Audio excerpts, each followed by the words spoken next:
may have noticed on the agenda that we had a hot seat. And I purposely went and passed him up. Because as a hot seat, when you come in, you don't always know what you're going to be asked to do.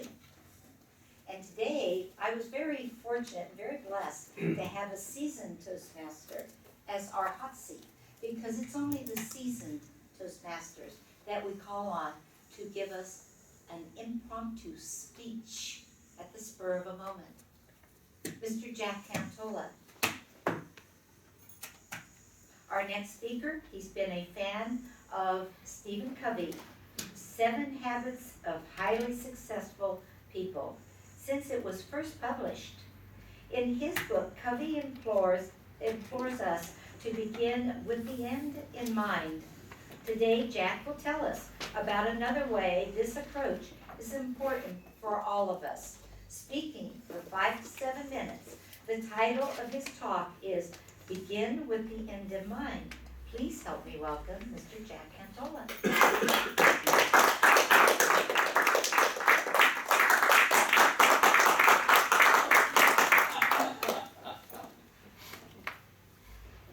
On October 29th of this year, I got a phone call from Dory in Minneapolis. She said, Jim has fallen and he's in the hospital. Can you go and figure out what's going on? And I went to the hospital. My friend Jim Gordon had fallen in his bathroom that morning and hit his head. And it caused a brain bleed. Brain was bleeding in 3 different places. I spent the next week with him in the hospital, watching him slowly come to an end. He lasted just about 1 week. Now, Jim was 90 years old, an age that Bob can relate to very well. And he was in good health.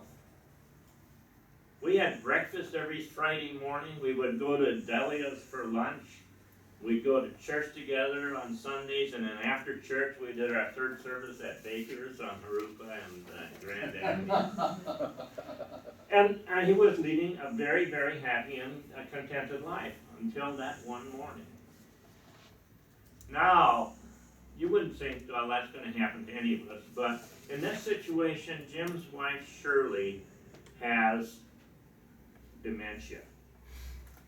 They were living by themselves at home, and when he fell, she did not know what to do. A neighbor eventually found them, called 911, and got Jim to the hospital. And at the hospital on that Tuesday night, Jim was fairly coherent.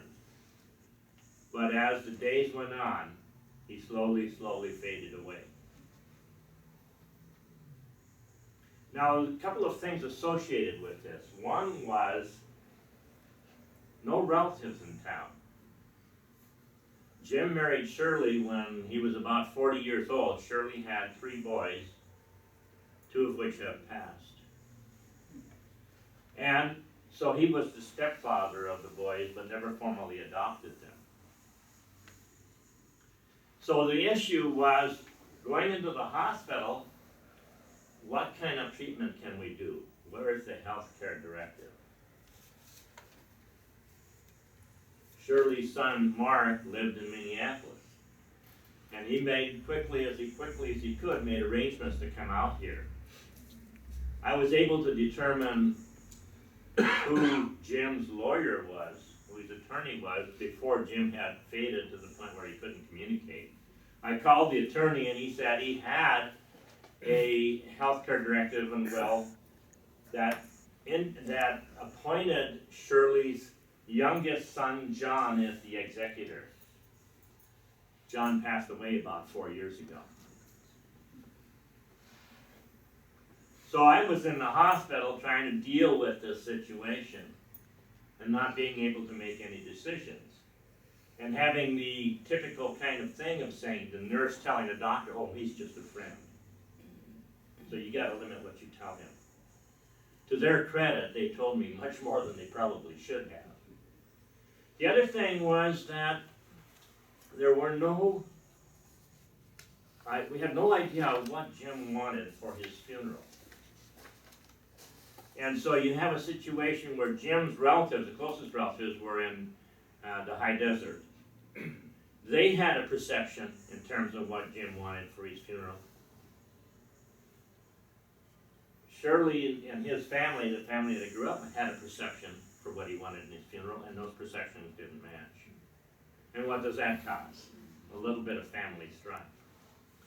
So there were issues here that should have been taken care of.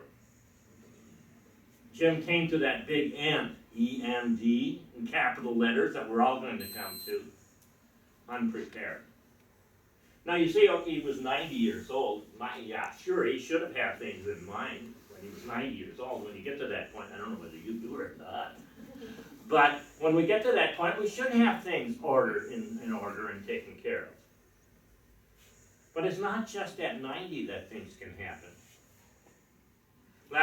A year ago on October 7th, we got a call from my son-in-law, Todd. My daughter had a seizure, and they were taking her to Stanford Hospital, where the diagnosis was that she had glioblastoma multiforme stage 4. Now, if you ever want to scare yourself, go on the internet and Google that. The survival rate for glioblastoma multiforme stage 4 is 5%. Now, my daughter is 43 years old, a 10-year-old, and a 6-year-old. Now, they, to their credit, had a lot of things going for them. They bought life insurance last summer. But they had to go through the process of creating a health care directive, a will, who's going to take care of the kids if they both are gone. Those kinds of decisions that are. So when I talk about Stephen Covey's begin with the end in mind in this situation, I'm talking about that end that we're all going to arrive at some point in time. That end that none of us want to think about. That none of us want to spend time worrying about. But it's going to happen. And so I would encourage you, number one, get a health care directive right now. Get a living trust right now. Have those things in place and in order. Those are incredibly important, but so is having some sort of a plan for your funeral. How do you want your remains taken care of? And then finally, if Shirley and Jim had got into assisted living even a year ago, the process would have gone so much more smoothly. Right now, her son has been here for a month.